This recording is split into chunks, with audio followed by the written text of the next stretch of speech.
So, ayun siya. Nagagawa siya ng kape. Ayan. Nagagawa siya ng kape.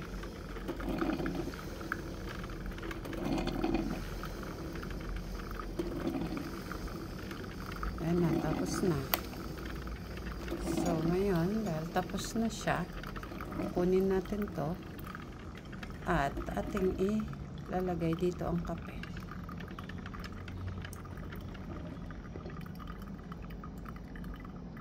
May tumutulo pa eh. So, ayun, wala na. So, dito natin ilalagay ang kape. Ayun. So, yan, umusok-usok pa.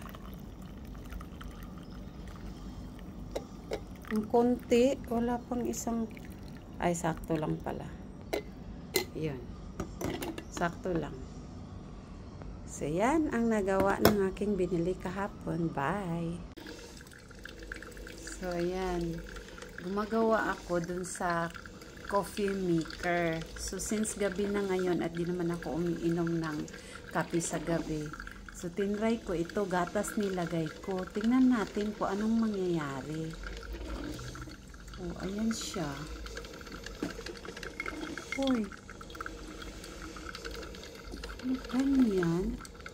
Ano kaya mangyayari dyan? Oh my God. Hindi ko nilagyan ng kape. Tama na. So, paano siya mamamatay? Papatayin. Ganun siya kabilis. Pala.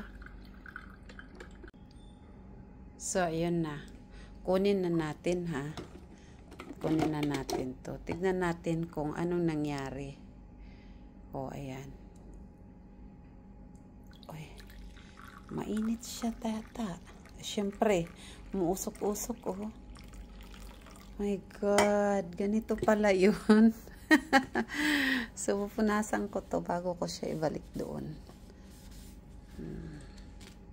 So, ganun. Gatas yung ginawa ko dahil hindi ako nainom ng kape sa gabi, since gabi ngayon 8:00. So, try natin tikman.